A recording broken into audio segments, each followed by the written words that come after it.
रावण का कमरा तक देखा कि अगर रावण ने सीता जी को रखा होगा तो कमरे में रखा होगा, और रावण के कमरे में रावण ने अपने काल को भी चारपाई से बांध रखा था। अपनी मृत्यु को रावण अपने कमरे में कैद करके रखता था काल को। महाराज हनुमान जी ने देखा कि रावण के कमरे में सीता नहीं है, तो माता है कहां? माता को रावण ने रखा कहां?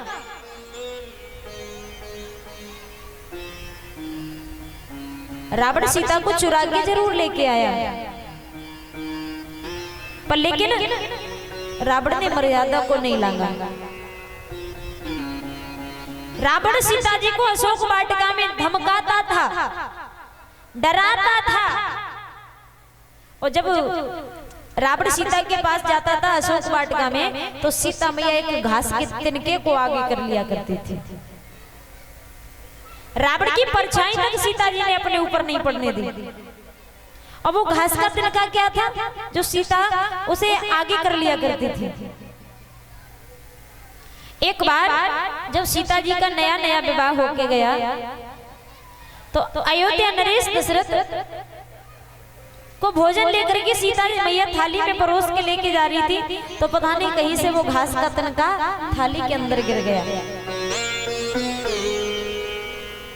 जब थाली के अंदर वो घास का तिनका गिरा, अब सीता मैया विचार करने लगी कि अगर ये घास का तिनका थाली में चला गया तो ससुर जी गुस्सा हो जाएंगे।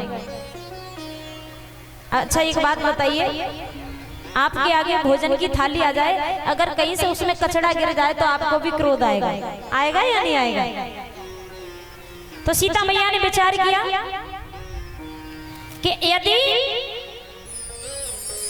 मैं ये भोजन लेकर के अपने ससुर के पास में गई तो ससुर जी नाराज हो जाएंगे, क्योंकि इसमें घास का तिनका है।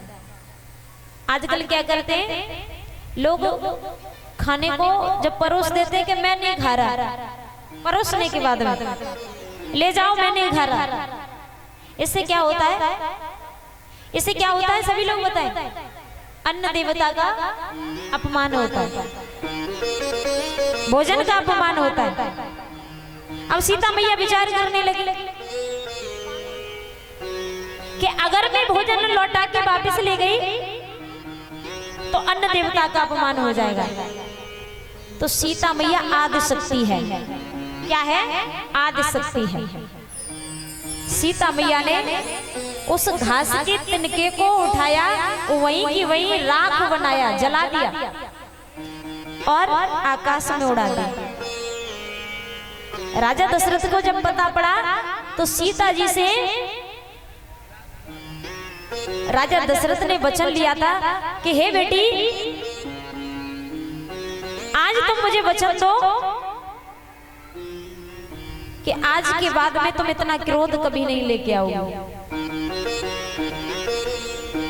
इतनी ज्वाला कभी जागृत नहीं करोगे। क्या पता राम जी में सीता मैया में देखो पति पत्नी में झगड़ा होता रहता है, छोटे छोटे मन मुटाव होते रहते हैं। दशरथ जी ने विचार किया कि कहीं मेरे राम जी से कभी मन मुटाव हो जाए और सीता जी को क्रोध आ जाए तो कहीं ये दुर्घटना ना घट जाए। तो दशरथ जी ने वचन लिया था सीता मैया से, तो वही राख जो थी घास बन गई थी। घास एक घास होती है जिसका कभी अंत नहीं होता, जब पूजा में रखी जाती है। दूब घास, शादी विवाह में जाती है दूब घास, वही घास सीता मैया जब रावण अशोक वाटिका में सीता मैया के सम्मुख आता था तो सीता मैया खड़ी हो जाती थी, आगे कर लिया करती थी उस घास के तने पर।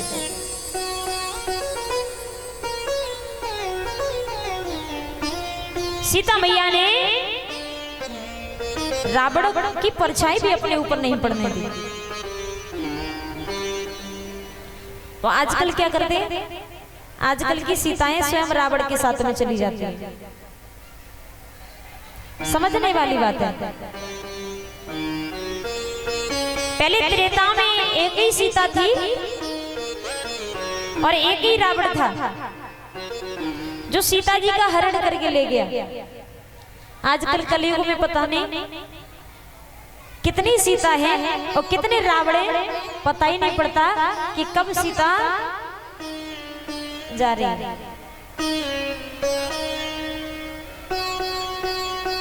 और रावण ले जाते नहीं है, आजकल सीता स्वयं चली जाती है। रावणों का दोष नहीं है, आजकल की सीताओं का दोष है। पहले वो सीता ने परछाई नहीं पड़ने दी रावण की, और आजकल की सीता रावण को स्वयं ले जाती है कि चल भाई ले चल। और जो ऐसा करते हैं ना, जीवन भर कभी सुखी नहीं रहते। याद रखना, जो अपने माँ बाप के प्रेम को नहीं समझ पाया, जिन्होंने 18 साल तक पाल पोस के बड़ा किया, पढ़ाया लिखाया, जो बालक माँ बाप के प्रेम को, प्यार को नहीं समझ पाया, वो तुम्हारे प्यार को क्या खाक समझेगा। जो माँ बाप को धोखा दे सकता है, वो दुनिया में किसी को भी धोखा दे सकता है। जिसने माँ बाप को जीते जी मार दिया, वो तुम्हें पता नहीं कब तुमसे भी अच्छा कोई मिलेगा, उसके साथ में चला जाएगा। आजकल लोग क्या है, अच्छा ढूंढते हैं। आज तुम अच्छे लगे, माँ बाप बुरे लगे, तो माँ बाप को छोड़ करके तुम्हारे साथ में चले गए। कल दूसरा कोई अच्छा दिखा, अब तुम हर समय किसी के साथ नहीं रह सकते हो। और जिसने, याद रखना, सब कुछ बिगाड़ लेना पर लेकिन अपना चरित्र कभी मत बिगाड़ना। अगर तुम्हारा चरित्र बिगड़ गया तो कभी वापस आने वाला नहीं। सब कुछ मिल जाता है पर लेकिन इज्जत दोबारा नहीं मिलती। माताएं क्या होती हैं, लोग टोकते हैं ना बच्चियों को, माँ बाप टोकते हैं कि यहाँ मत जाओ, यहाँ मत बैठो, ये मत करो, वो मत करो, और बच्चियों को वो बुरा लगता है कि पता नहीं क्यों रोकते रहते।